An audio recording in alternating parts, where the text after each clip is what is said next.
cases like this don't happen. Hey, what's going on, guys? MrBallen here. You probably know me from TikTok. In fact, I bet there's a percentage of people that are on this YouTube video just because they watched my TikTok version of this case, the Jamie Close case. And so thank you for making the jump and watching the full version. I hope you'll stick around and you'll actually subscribe to my channel, because I'm trying to make YouTube my primary medium for sharing stories with the world. It'll be much the same content that I'm putting on TikTok, scary stories, murder mysteries, unsolved stuff, spooky stuff, dark stuff, just kind of anything that's compelling. And YouTube's gonna be the place where I try to do that primarily. And so I'm already committing to doing one video on YouTube a week. I'm trying to make it 2. This is the first week I've done 2, so we'll see how it plays out. I do have 3 kids and other job responsibilities, so it's a little hard to juggle, but I love doing this stuff. So please, if you enjoy this video and you like my content, please subscribe, please stick around. So with today's case, the Jamie Close case, the reason I ended up choosing this one and making a TikTok version of it, now a YouTube version of it, is actually pretty straightforward. It's because even though it's true, if you were to make a movie out of this case, the viewers wouldn't really believe it, because the perpetrator in this case has no motive and has no history of committing any crimes. I think he had a parking ticket, and he targets a child. Putting that all together, you don't see that. That is not a popular archetype for a movie. The idea that there are just these random, perpetrators out there just targeting random children and harming them and their families. There has to be a motive, especially when it comes to children being involved. There has to be a motive. And in this case, there really wasn't. And even the perpetrator, when he was in prison, he wrote a letter to Jamie and her surviving family members where he kind of tried to explain why he did it, but even he didn't have strong enough language to communicate what it was. He made it seem like it was pretty complicated, and even he didn't know. He just said, hey, look, I'm not a serial killer. I just had to do this, and I don't really know why. So it's just one of the more disturbing cases when you go into it knowing that this whole thing was perpetrated by someone who had no criminal history. He had no connection to the victims, except that he randomly had a chance encounter with one of them. And it just kind of happened. It's just one of those horrible things that even now, no one really understands, including the killer himself. So let's dive into it. In 2018, 21-year-old Jake Patterson is on his way to work at a cheese factory in Wisconsin. He'd only been working there for a couple of days. This is like his 3rd day on the job. He's this kind of typical guy leading a typical life in Wisconsin. And he's driving his Ford Taurus. He comes to a stop behind a school bus where middle school kids are getting on the bus. And he's sitting there and he looks up and he sees, for the first time in his life, a blonde-haired, green-eyed girl who ended up being 13-year-old Jamie Close. And as he's sitting there, because this all came out in a very lengthy confession, so we have lots of details about this case. As he's sitting there watching Jamie, who again, he doesn't know, get on the bus, he has this realization that she is going to be the girl that he takes. He actually says that sitting behind the wheel, he's like, I realized right then and there that she's the one I'm gonna take.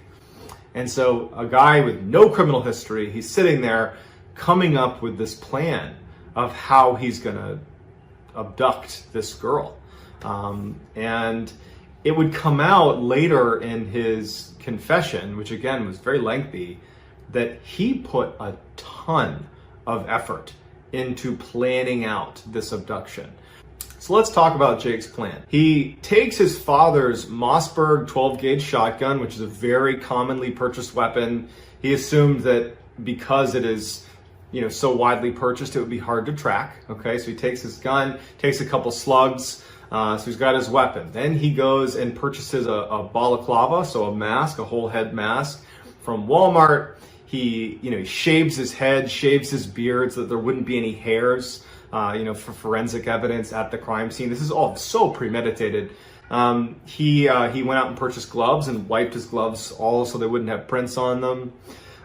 He purchased steel-toed boots and dark jeans and a dark jacket in the car he was going to use, because he plans on abducting Jamie, and he knew he was going to be keeping her in the trunk. He cut the cord inside of his vehicle. It was when you press this button inside the car, it would open the trunk. Basically, he didn't want any access to the trunk unless you had the key. So he cuts that cord. He disconnected the dome light inside of his Ford Taurus, to try to better conceal him when he's in the car. I mean, this guy, he's really thinking hard about how he's going to do this. He knew he was going to go in that house, he's going to take Jamie, and he had his big plan, right? 2 separate times, Jake tried, unsuccessfully, to abduct Jamie. He drove to their house the first time, and there were cars in the driveway, so he got spooked and he leaves. He comes back and he's about to drive up the driveway when lights come on, so he leaves again. But on October 15th, 2018, unfortunately, he was successful. It was around midnight when Jake Patterson rolls into the close family's driveway. The lights in his car are off, the headlights are off, and he rolls into the driveway. And inside of this very modest home, Jamie was sleeping with her dog, Molly. And Molly hears the car pull into the driveway and starts barking. Wakes up Jamie. Jamie looks out. She sees a car she doesn't recognize. It's the middle of the night. And she runs to her parents' room and she alerts her parents.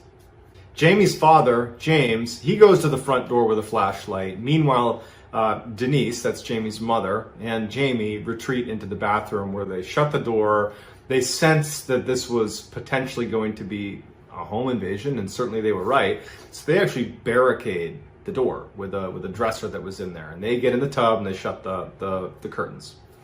And so James is at the front door and he watches Jake Patterson get out of his car, calmly walk up the steps to the front door. And at this time, James is thinking that perhaps this is the police. And so when Jake arrives at the door and starts banging on the door, James shines his light out through the window, kind of gets a peek at him, then moves over to the door itself where there's this little tiny window on the door. And he looks through, shining the light, and he says, "Show me your badge." And unfortunately, it was at the same time that Jake raises his shotgun and pulls the trigger, shoots right through the glass, hits James, and James dies immediately. Back in the bathroom, Jamie would later say that when she heard that shotgun blast, that she knew that her father was dead. And I think Denise, her mother, knew that as well, because immediately Denise picks up her phone and calls 911 as she's talking to the dispatcher, who said that there were no police in the area. So further confirming that this was definitely not the police, because they didn't see that interaction at the door, they just heard it. Jake at the front door is trying to bust in the door. He can't do it, so he takes his shotgun, ejects a spent round, and then puts a slug through the doorknob, making it come wide open. He pushes it open, steps over the body of James, and begins to search the house. The house is empty, every door is open except one, and it's the bathroom door where Denise and Jamie are hiding in the bathroom. Jake begins to try to push the door open, he can't do it, and finally he just starts trying to smash the door in. And after 10, 15 blows, he actually managed to split the top half of the door open because the dresser was blocking the lower half. He goes into the bathroom and he rips down the shower curtain, and there is Denise bear hugging and protecting her daughter, Jamie, in the tub. Jake hands duct tape to the mother, Denise, and tells her to put duct tape over the mouth and the hands of her daughter. She refuses, she's protecting her daughter. Jake sets his shotgun down, pushes Denise aside, and does it himself. And then, after getting Jamie out of the tub, he picks his shotgun up again, aims it at the mother, turns his head, and he pulls the trigger and he kills the mother. Picks up Jamie, she's only about 5 foot, 100 pounds, and he drags her out to his car, opens up the trunk of his Taurus, puts her in, shuts it, and he's on his way. He was in the house for a total of 4 minutes. He would say in his confession, Jake, that as he's driving away, about 20 seconds after departing the house, he saw all the cop cars coming down the road, and actually police officers would say they remembered a Taurus yielding to the police cruisers as they came in. He makes his way around them and off he goes. And Jamie would say she remembered hearing the sirens, and then they fade as they disappear. Jake would drive 70 miles to his house where he would keep Jamie prisoner. For the next 3 months, investigators, the local population, everybody is looking for Jamie. And at the same time, I mean, people didn't have high hopes for her safe return. I mean, in the vast majority of cases like these, where a child's been abducted, unfortunately, they usually don't get home safe. And so the whole community is just devastated. This is gaining national attention. Everybody's looking for Jamie and they can't find her. The whole time, she was being held 70 miles away in Jake Patterson's cluttered, kind of crummy house that was out in the middle of the woods. When they got to his house, he burned her clothes and his gloves and the duct tape. He gave her his sister's pajamas, and then he had her go under the bed, this bed he had in the house, and he barricaded her underneath the bed. And so she had a pillow and a blanket, and she was just underneath this bed. And that was it. She basically was ignored. I mean, her captor, Jake Patterson, he puts her under the bed and he warns her, if you leave or try to escape, bad things are going to happen to you. And because she did witness him kill her parents, she knows he's capable of that, and he knows that she knows that he's capable of that. So he had this stranglehold on her where he basically just said, "You're staying under the bed. And don't you dare leave." And she listened, and frankly, you can't blame her, right? And so she would go stretches of 8, 10, 12 hours of laying under the bed with no food, no water, no bathroom breaks. But ultimately, she was just kind of ignored. There wasn't really a plan for, what was going to happen when she got to the house. He just kind of neglected her. After 2 weeks where he was really on guard, and he told her that he was keeping a shotgun right outside her door in case anything went down with the police, when no one came looking for them, or when no one arrived at his place, he felt very confidently that he had gotten away with his crimes, to the point where Jamie would say, he started having guests over. He had friends over, and he just told her, "Stay in the room, don't come out." And so for 87 days, that's how it was. She just was neglected. This poor girl was underneath this bed, just wondering what the heck's going to happen, with obviously no time to grieve over the loss of her parents. Mr. Patterson, he really didn't leave the house. And when he did, I think he left one time to visit a grandparent, and he was very aggressive in warning her that he would hurt her if she tried to leave. But for the most part, he didn't leave the house. But you could tell in looking at this case that he became fairly confident that he was just going to get away with this. And so he actually applied for a job. And he left one morning to go to the interview. And it's kind of funny, in a dark way, he wrote on his, what did he write? On his application that he's an honest, hardworking guy. And under skills, he said he doesn't have much work experience, but he shows up to work and is a quick learner. And so here he goes. He goes out to just get a job and go back to normal. And when he left that morning, Jamie, who's under the bed, she's done. She's not going to be a captive anymore. And as soon as he leaves, she pushes aside the barricade of, there's some weights that were there and dressers. She pushes it all aside. She runs out. She puts on his shoes, which are too big for her. She puts them on the wrong feet. And she runs out the door. She doesn't know where she is. She doesn't know anything, but she's gone. A woman was walking her dog around 4 p.m. Her name was Jeannie Nutter. And she sees this girl, this teenager, who doesn't have a coat on. She doesn't have gloves on. It's bitterly cold. They're in the middle of Wisconsin in the wintertime. And she sees her coming towards her, and she can tell kind of instinctively that something's wrong. Okay, this is not just some nice kid coming down the road. There's an issue here. And as she got closer, and the girl said, "I'm lost. I need help. My name is Jamie." The woman, Jeannie, said that she immediately knew who it was. She lived in the area, and she had seen the posters up for Jamie. She knew exactly who she was. She gave her a big hug and held her and said, "I've got you. I'm going to take care of you." And so, holding her closely, she brings her to a nearby neighbor's house. She said, "This is Jamie Close. We have to call the police." And they go in there, and the homeowners got their weapons out, and they guarded the door, and they huddled around Jamie while Jeannie called the police. And the police just didn't even know what to do. They were so shocked that they had found Jamie close that it actually took a minute for them to recognize what they were saying and how urgent it was that you come here right now, because at some point her captor, who can't be that far away, is going to recognize that she's not there anymore. And so they send the police, and luckily Jamie is brought in and is saved. Certainly not from the emotional toll, but she's physically safe. Jake comes home from his big job interview, and he sees that Jamie's gone, and he sees footsteps leaving his property in the snow, and he goes out looking for her. And just because this is the way things go sometimes, he was immediately rounded up by the police. They found his car, they found him, and as soon as he was pulled over, he didn't resist. In fact, he immediately identified himself and said that he did it. Jake Patterson was given a life sentence without the opportunity for parole, so he will die in prison.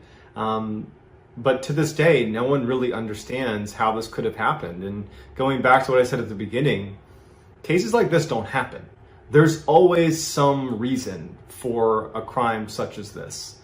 We can't, as human beings, accept that some stranger has the ability to randomly target a child and go as far as to kill their parents in front of them and hold them hostage, when they have no criminal history, there's no red flags. He happened to see her getting on a bus, and that was all he needed. I mean, how could that possibly be the case? But in this unfortunate case, it just is. So that's gonna do it, guys. I hope you enjoyed this. Please hit like and subscribe. I'll be doing stories like this one and many more, mysteries, scary stories, spooky stuff, interesting stuff, on this channel at least once a week. So I hope that you will continue to tune in, and please follow me on social media. I am MrBallen on TikTok, and I am John Ballen 416 on Instagram. If you have story suggestions, you can hit me up on Instagram, and I will definitely get back to you. So that's going to do it, guys. Thank you all very much. Talk to you soon. What's up, guys? MrBallen here. You probably know me from TikTok, where I tell scary stories and kind of interesting, true crime stories, that kind of thing. But hopefully you're starting to look at my content on YouTube. Granted, it's not nearly as robust as what I have on TikTok, but I'm genuinely making a push to make this YouTube my primary platform to tell my stories on. So please, if you haven't already, subscribe to my channel. I'm going to try to do at least one, or I am going to do at least one video on YouTube a week, if not two. And as I get, frankly, better at creating the videos, I will try to do more as well.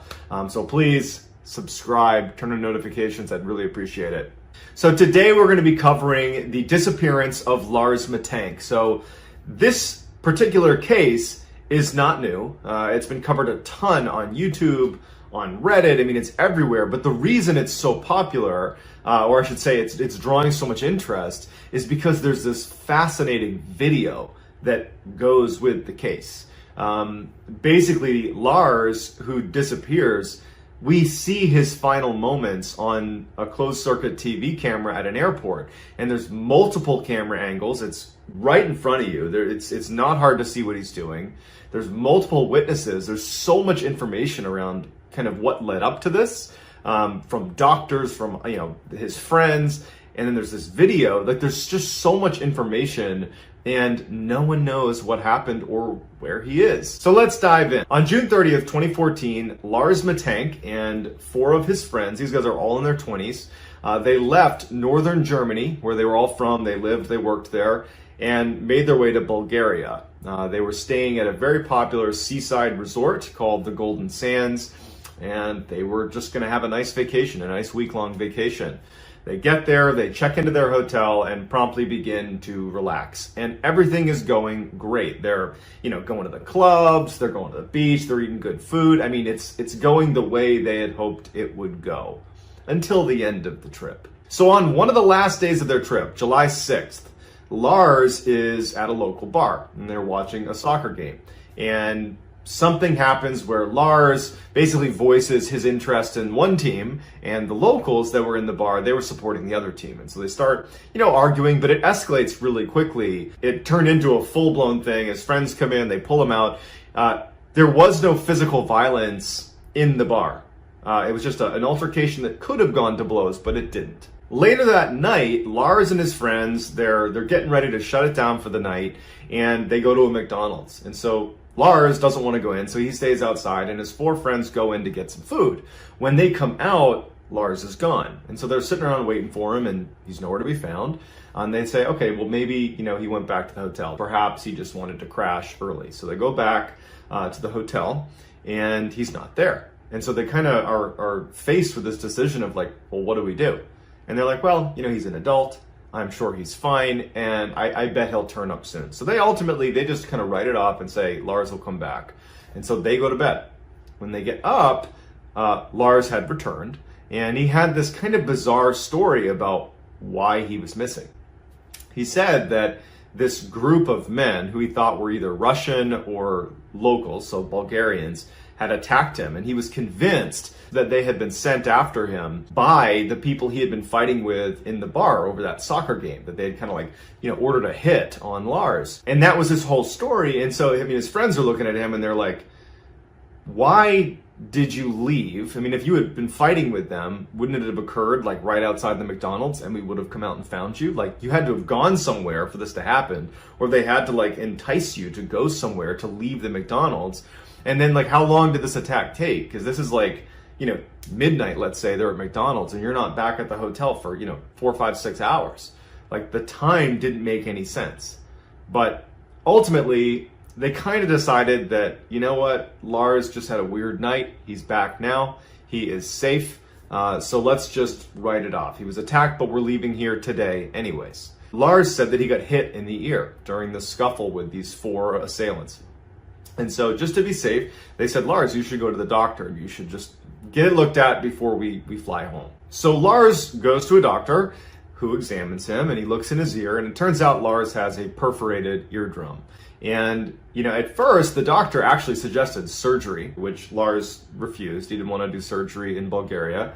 If he was going to do surgery, he would have done it back home in Germany. And he instead goes for the antibiotic that this doctor prescribes him, which is called cefuroxime. So here's an image of it. You can see it for yourself. So he gets this antibiotic, and the doctor tells him that, flying, because he was scheduled to fly home with his friends back to Germany that night, flying could be problematic for someone with a perforated eardrum, because the change in air pressure as you're flying could potentially make the damage to your ear worse. And so the doctor suggested that you don't fly home with your friends tonight. Instead, you delay your trip home a couple of days, and you just kind of let your ear, recover a little bit before you fly home. So Lars goes back and he tells his friends what's going on with his ear and what the doctor said. And their first thought is, well, we'll stay with you. We'll stay here with you. We'll all delay our flights, and we'll fly home together in a couple of days. But Lars was adamant. Maybe he was just trying to be a good friend and not make them worry. He just said, look, I'm going to be totally fine. You guys take your scheduled flight tonight. Go home. I'm fine. I'll get a cheap hotel. I'll stay here for a couple of days, and then I'll make my way home. It's not a big deal. So Lars and his 4 friends, they take off for the airport. His friends go into the airport and fly home to Germany. And Lars goes to look for a hotel near the airport because he's only going to be delaying his trip a couple of days, and he'd rather just be close to the airport. So he finds this cheap hotel called the Hotel Color. And so this is really where Lars's behavior starts becoming totally bizarre. So around midnight, Lars calls his mother, and he tells her that she needs to turn off all of his bank cards. Like, shut off my credit card, shut off my debit card, turn them all off. And she's confused, right? Like, she's trying to make sense of what he's saying, but there wasn't really a good reason for why he was saying this. And then he hangs up. And so she's kind of left with what's going on. Then at 3 a.m., so a few hours later, he calls her back. And now he's whispering, and he's clearly terrified. In fact, Sandra Batank, his mother, would later in an interview after this whole case really blew up, would say to a German TV station that through the phone, she could tell that her son was terrified. This was not an act. This was like, he is terrified. He's fearing for his life. But he calls her at 3 and he's like, there is a group of men trying to attack me. They're gonna kill me. And he was 100% convinced of it. She, Sandra, would later say that she wished that she had asked more questions of her son, but this behavior was so uncharacteristic of him that I think his mother just kind of was like, okay, we're gonna get through the night. I'll talk to my son tomorrow. He's coming home tomorrow anyways. But that didn't happen. So finally, after that phone call at 3, he texts his mother a little bit after that, asking her about the antibiotic he's been prescribed. And he's asking her what it is. He's listing the name, which again is cefuroxime 500. And he's asking her about it like he has no idea what it is. And she's like, that's a very commonly prescribed antibiotic that lots of people prescribe. They gave it to you. Investigators would later speak to staff at the hotel, and they would review the hotel's footage, their CCTV footage. And between the first phone call to his mother at midnight and the phone call at 3 a.m., Lars had actually been pacing the halls at around 1 a.m. He'd been pacing up and down the halls, and he was ducking into an elevator and hiding. And then at some point he had left for about an hour and then came back, and no one knows where he went. At 6 a.m., Lars was dropped off at the airport via a taxi, and investigators would speak to the person who rode that taxi with Lars, and they would say that he seemed a bit off. They said that his pupils were very dilated. He gets to the airport and he texts his mother that he's arrived at the terminal. At this point, his mother confirmed that his flight had been booked, and she suggested to him that he should go talk to the airport doctor and just get his ear looked at one more time before he flies home. And I think on some levels, she just wanted a health professional to see her son, just because the behavior he had shown over the past, 12 hours was just totally out of character. The CCTV cameras capture Lars walking into the airport, seeing this doctor, and then I'll get into what actually happens. So on camera, and you're going to see it in a minute, Lars goes into the airport. So his mother's told him that he needs to go see a doctor, and he does that. He walks over to where the doctor is, and he goes inside. Everything seems totally normal. That doctor would say that he was pleasant, but as he was being examined, the doctor looked in his ear and said, "Yep, everything looks okay. You can fly home." But the doctor would say that it was clear that Lars, he was paranoid about something. The doctor didn't know what it was. That he has no context, but he could tell that something was going on. He was fidgety. He was a little bit nervous. And then when a construction worker came into to the doctor's office, he had on a construction, bright, reflective vest. They were doing some renovations inside of the airport, so this is fairly normal. And apparently this construction worker, was actually working on the doctor's office, and he stepped in to maybe ask a quick question. Lars sees this construction worker, and this is actually, I think this is off camera. You see that he's in the office, but you don't see this interaction. And something happens where, this guy triggers a full-fledged flight response, where Lars drops everything he has, leaves his luggage, and starts yelling, "I don't want to die, I don't want to die," and sprints out of the airport. This is all on camera. You're going to see it in a second. And he leaves the airport. He's just kind of looking around. He doesn't really know what he's doing, and he kind of like jogs his way across the parking lot, and he gets to a big barbed wire fence. He instantly scales it. The barbed wires don't seem to affect him, and he disappears into the woods, never to be seen again. Since his disappearance, there's only been, one unvalidated sighting of him. It was a year later by a trucker who really didn't have much information about him. He just said that he picked up a guy that was like barefoot walking on the road, who later on, this truck driver would look at the news or something and would say, "Oh, that looks like Lars Matank." But that's unconfirmed. Other than that, we have no idea what happened to him. A couple theories about what might have happened. The first one is that perhaps there was a side effect of this antibiotic that he was given by this doctor in Bulgaria. But there's a couple huge issues with this. The first one being Lars never filled his prescription. The doctor, when he went to the airport, was able to see his records, and he had not filled it. So he didn't have the antibiotic. But even if he had, this is one of the most commonly prescribed antibiotics that, the percentage of people that have any sort of side effect it's like less than 1%. So it's possible, but he never filled his prescription. So that seems like that's kind of out the window. The other is, especially if you look at the mydriasis that he was experiencing in the taxi cab with the highly dilated pupils, the hit to the head, he's this ruptured eardrum, that perhaps he suffered like a traumatic brain injury, like a concussion, that was leading to somewhat erratic behavior. And I'm by no means claim to be a medical professional, but typically if you see side effects of a head injury, it doesn't present itself immediately and like super aggressively. It's usually over the course of time, your behavior changes, or at least a couple days later they present. It's very rare that you would be struck on the head and be a totally different person, but it is possible. Another theory is that even though Lars did not have a history of mental health issues, and neither did anybody else in his family, that the fight he got into where he was attacked could have triggered some sort of psychotic break that was so stressful that he lost his mind.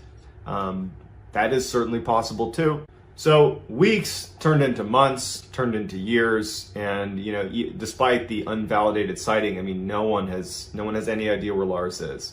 He was an outdoor enthusiast. He was definitely competent in the outdoors, not like a survivalist or something, but he definitely was not, out of his element out in the wilderness.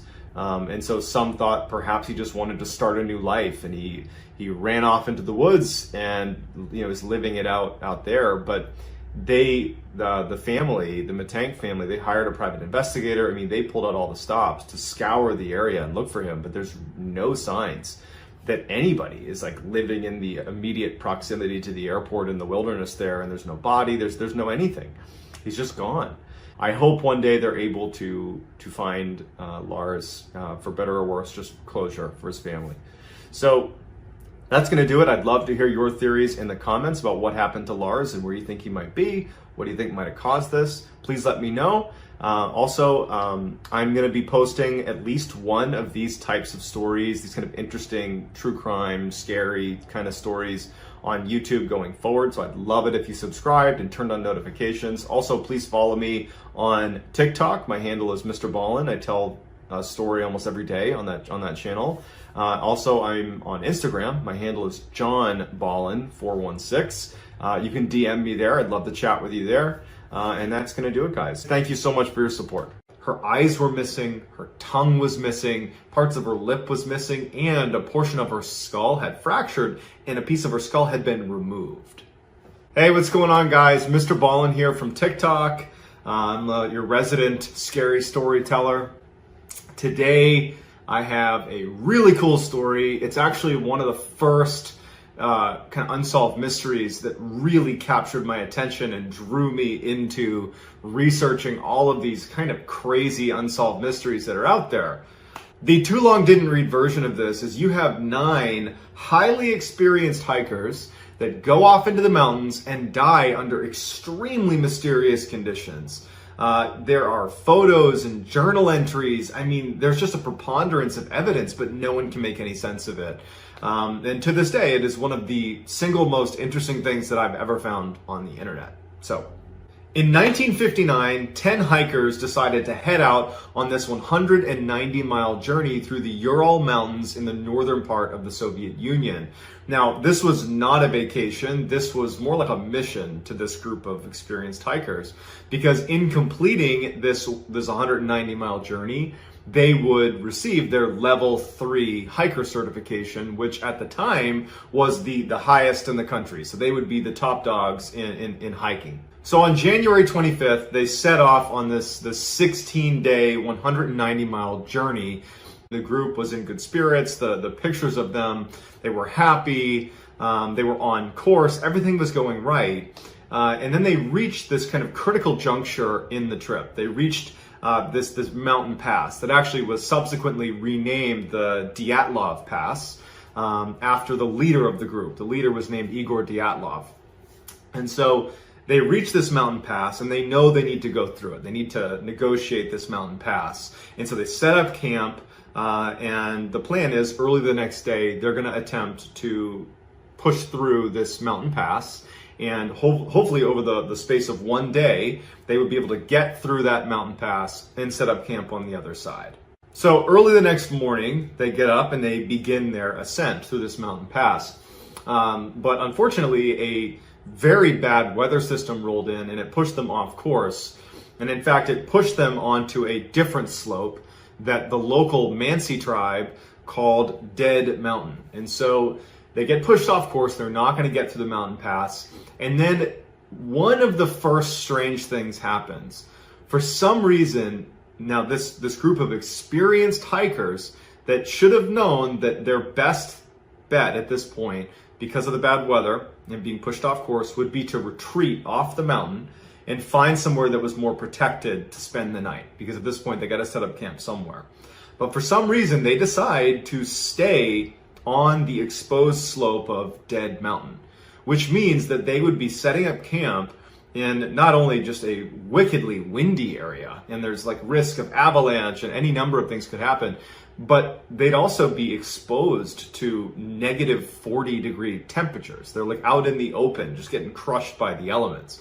But for whatever reason, they make camp right on the slopes of Dead Mountain. So when the hikers don't show up to a rendezvous point that they were supposed to meet at a predetermined time, the folks they were set to meet, who obviously didn't meet up with the hikers, they let authorities know. It was noted that they had not made rendezvous, but because this was an experienced group, this was not a now let's send out the search party. It was more like, okay, they should have been here, but it's 9 people, they know what they're doing, they'll get here soon.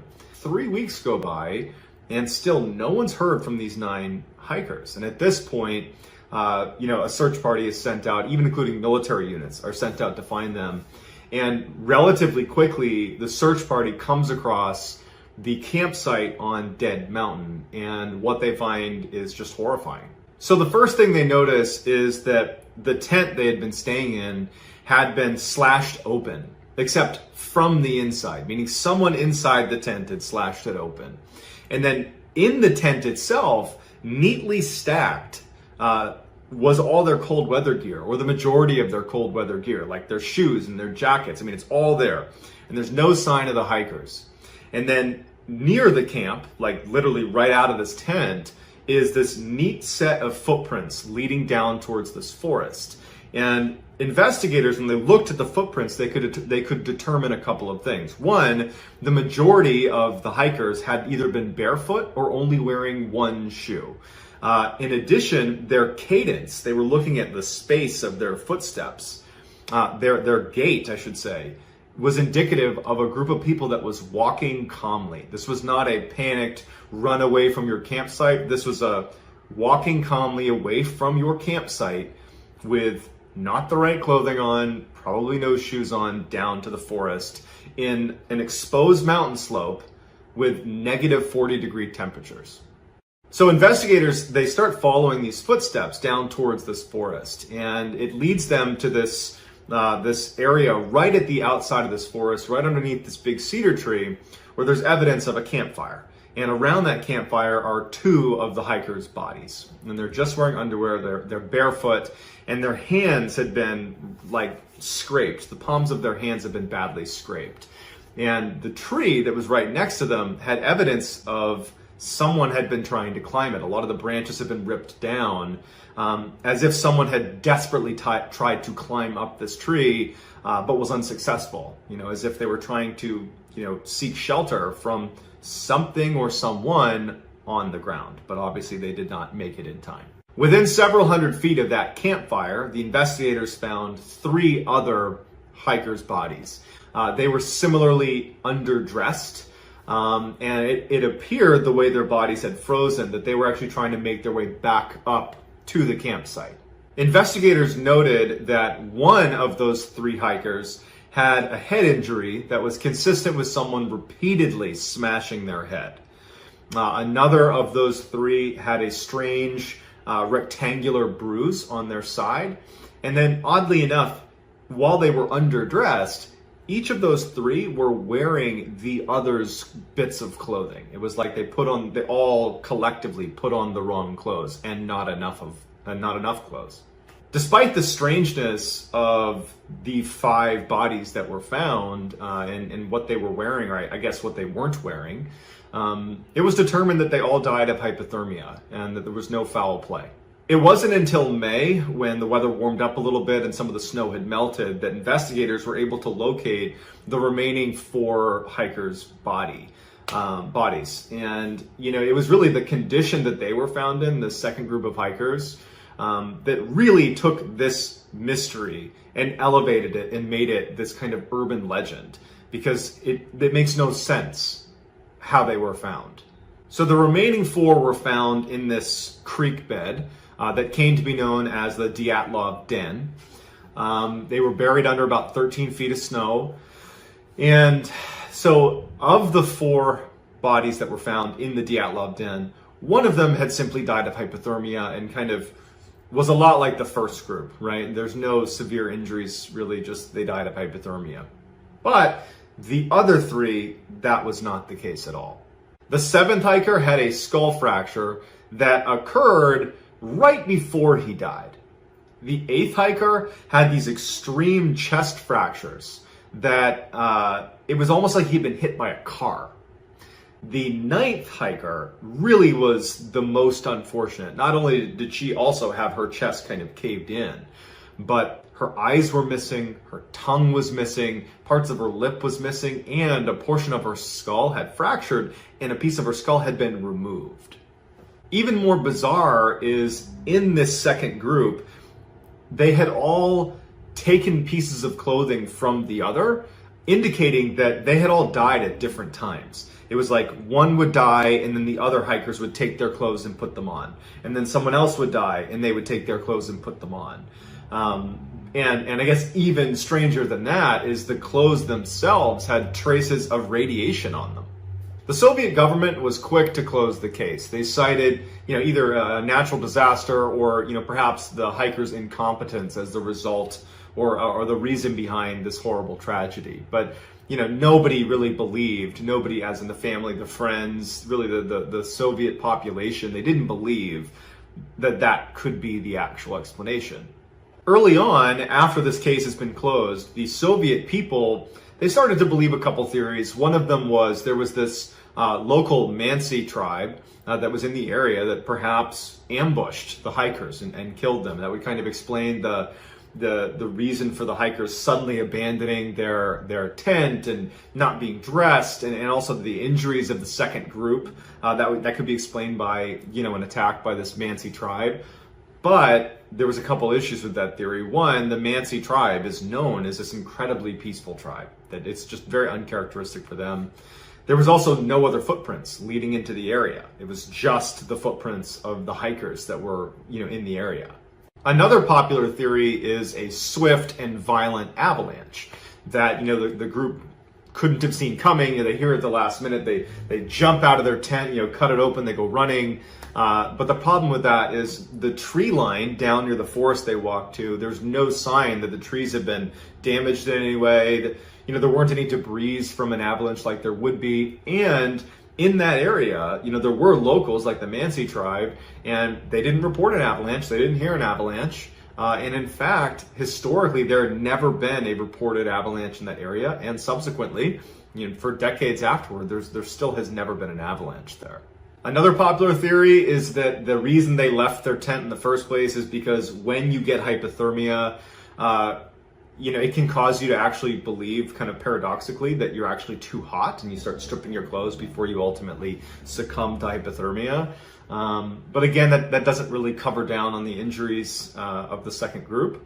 And then, of course, with any sort of unsolved mystery at this magnitude, there's theories that range from, a government cover-up to like a Yeti attack or an alien abduction. This case was closed, and the Soviet government kind of just gave a fairly ambiguous answer as to why. Authorities actually officially said that the cause of death for these hikers was a compelling natural force that they were not able to overcome, which that in and of itself is just an eerie way of putting it, right? unable to overcome a natural force. And it's not saying this was a natural disaster necessarily. They're just saying it was a natural force, which is just a very interesting way to put it. But either way, the case was closed, and that was that. But in 2019, Russia actually officially reopened this case. And they decided they were going to get to the bottom of it, because this was a case that, I mean, it is quite high profile in the world of kind of unsolved mysteries. I mean, I think if you Google top 10 unsolved mysteries, the Dyatlov Pass is going to come up in that top 10. This is just one of the more well-known cases. And so Russia officially reopens it in 2019, but they were only willing to look at 3 theories, which was an ice slab or a snow slab breaking and coming down and hitting them, an avalanche, or a hurricane. But unfortunately, despite diving into this and doing their diligence, they really didn't come to any sort of conclusive conclusion. They kind of ended it, they closed it, I should say, much the same way they did back when it actually happened in the late 50s, which is, yep, some natural force did this. They did, that was it. It was really unsatisfying. The only real conclusion that they made in 2019 was that no criminal activity was indicated. So whatever happened, they're saying was natural. It was not, it was not criminal. So with that, the mystery today remains technically closed, but unofficially, I would say this mystery is not even close to solved. And I'd love to hear in the comments what you think happened at Dyatlov Pass. So that's going to do it, guys. I encourage you to go check this out, Dyatlov Pass. It's fascinating. And please, if you haven't already, subscribe to my channel. And also, please turn on notifications so you don't miss any of these stories. I'm going to be putting these out weekly. It'll range from mysteries to scary stuff to disturbing, creepy stuff, kind of just generally interesting, darker content. Is going to be the focus of this channel. Also, be sure to check me out on TikTok. My handle is MrBallen, same as my YouTube channel. I'm also on Instagram, but my handle is JohnBallen416. That's going to do it, guys. I hope you enjoyed it, and I'll see you next week.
How did she manage to bypass the alarm, climb onto the water tank without the use of a ladder, open the lid, and then wriggle inside of the tank itself, and then shut the lid, and then, drown?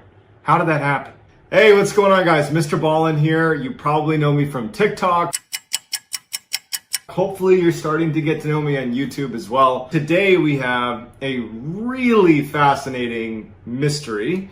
And no, I'm not going to be saying that about every single mystery I do. I think I said that about the last one, the Dyatlov case one. If you haven't seen that, go check it out. But this one really is. It's probably in the top 5 of the most fascinating unsolved mysteries on the internet. And I think the reason is because there's this video footage. But there's really a remarkable story around that footage, and that's the story I want to tell. And that is the case of Elisa Lam.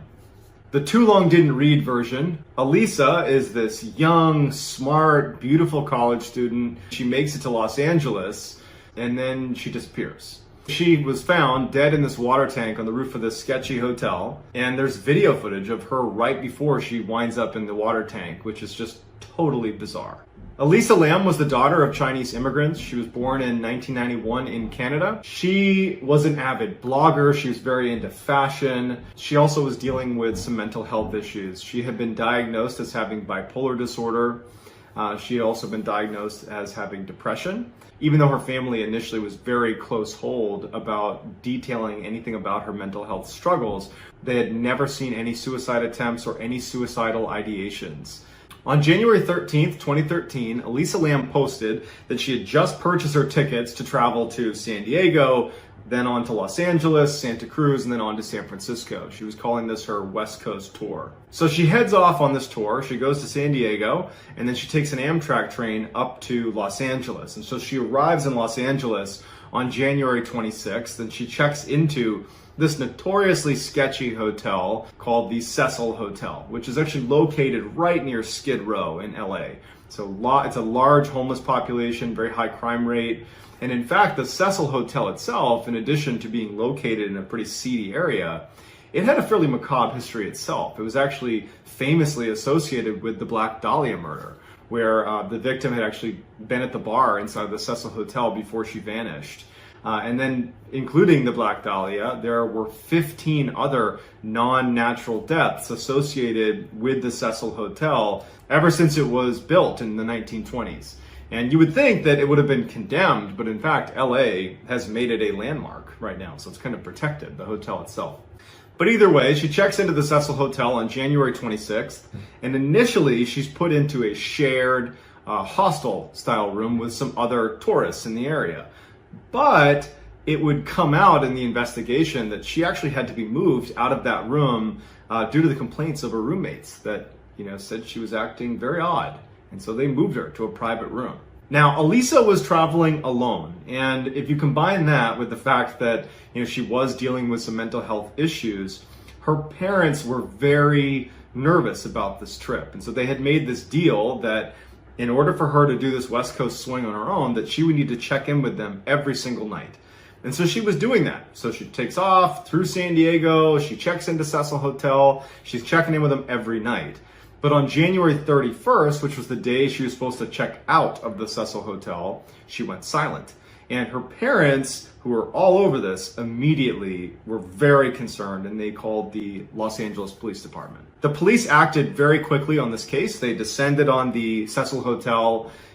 They started looking everywhere. They interviewed hotel staff. They interviewed local businesses. They plastered her picture everywhere, and they couldn't find her.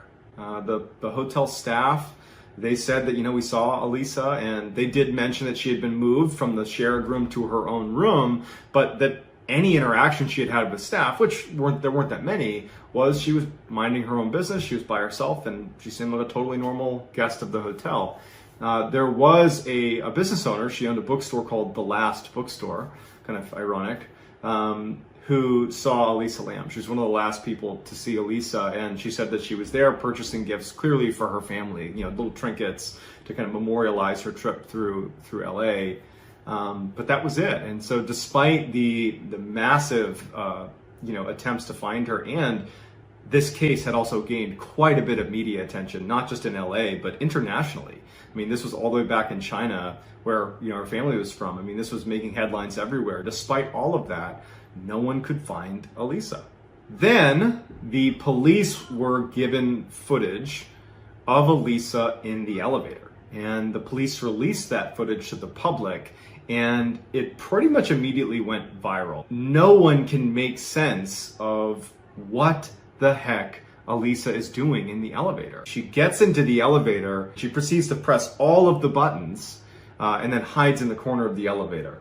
And then she starts poking her head in and out into the hallway as if she's looking for someone. And then eventually she kind of gets into the threshold of the elevator and starts moving her hands around kind of crazily, like she's either talking to someone or, I mean, it really looks like she's hallucinating or something. It's very bizarre hand gestures. And then she disappears. And that was the last footage we have of her alive. And what's even stranger is probably right after this video is taken, she goes to the rooftop by her own will, or someone made her go there, and she dies. So we're looking at the last few moments of Elisa's life. Now, the footage, despite its virality and despite how much more attention this gave the case, it didn't actually provide any big breaks, because the footage just captures this woman who seems kind of disturbed on the elevator. It doesn't give away really anything that actually happened to her. But after the release of that video, over the course of the next 2 weeks, guests of the Cecil Hotel started complaining about low water pressure, as well as a foul taste in the water. In fact, one of the guests even said that the water, when she turned it on, had come out black before clearing, and then it was clear water, but then the water had a foul taste to it. On February 19th, so this is now 2 weeks after her disappearance, and now following all of these complaints about the water, Santiago Lopez, who's a maintenance worker for the Cecil Hotel, he goes up to the roof and he goes to check on the water. He opens up the water tank to see what's going on, and there, lying in the water, is the body of Elisa Lam. So a couple things about the water tank itself. So it's on the roof of the hotel, and in order to get onto the roof, you would have to go through a door that has an alarm set. So you'd have to know the alarm code. Because if you didn't and you triggered the alarm, I mean, it goes off across the whole hotel. I mean, someone would have heard this alarm. Or you could have, I guess, taken the fire escape, but that's a fairly obvious thing, and someone would have noticed, and no one claimed to have seen her taking, the fire escape up to the roof. Then let's assume you've made it on the roof somehow, either by knowing the code to the door or using the fire escape. The tank, which is this 4-foot tall tank, is actually about 10 feet off the ground. And in order to get to the tank itself, you would need to use a ladder. And there weren't any ladders present. There's no ladders anywhere, right? But so even if you manage to climb onto the tank, without the use of a ladder, there are these heavy lids on the surface of these tanks. I mean, the hotel doesn't want people getting into the drinking water, so it's pretty well guarded. If you could get the tank to, I think it actually slides off, the opening to the tank isn't particularly large, so you'd have to wriggle your way into the tank. And then once you're in, it would be nearly impossible to shut the tank again. And the tank was shut when they found it. When Santiago Lopez went up there, the latch to the lid was undone, but the lid was covering the tank. So how did she manage to bypass the alarm, climb onto the water tank without the use of a ladder, open the lid, and then wriggle inside of the tank itself, and then shut the lid, and then, drown? How did that happen? Because her body had decomposed significantly, it was fairly difficult to run any sort of forensic testing to see what the heck happened to her. But the coroner was able to determine that this was an accidental drowning. As improbable as that sounds, that's what the coroner's report indicated. Amateur and professional sleuths alike are fairly divided on what actually happened to Elisa. Some say that if you look at the odd behavior complaints that have been made against Elisa by her roommates that first night at the Cecil Hotel when they had to move her to her own room, people point to that as, indicative of someone who had had a sort of psychotic break. And that, the footage of her in the elevator was just someone having a manic episode. And that's what caused all of this. And there's a fairly large contingent of people who believe that. Others say Elisa just committed suicide, that even though it was a complicated suicide, it was suicide nonetheless. And of course, because this is a very high-profile, unsolved case, there are theories about this being, somehow connected to the paranormal or ghosts or any number of theories. But the bottom line is, despite knowing the who, what, where, and when, and having footage and timelines, we just don't know the why. The one thing that most people investigating this case can agree on is they really want the coroner's report to be re-examined. Not because there was negligence or something, but because there has to be something else there. This can't have just been another accidental drowning when just the circumstances surrounding her death are so bizarre. And just the likelihood of her being able to get onto the roof and up into that water tank without help is a little bit far-fetched. And so, unfortunately that hasn't happened. And, for her parents, unfortunately, there's probably not going to be closure anytime soon. So that's going to do it, guys. If you haven't already, please smash like and subscribe to my channel. I'd love it if you turned on notifications as well. I'm really making a push to get more of these stories on my YouTube channel, looking to do 1 or 2 even every week. This is really my primary focus going forward. So please subscribe, like, and turn on notifications. Also, be sure to follow me on TikTok. My handle's the same as YouTube. It's MrBallen. And then also on Instagram, it's JohnBallen416. Thank you all so much, and I'll talk to you guys soon.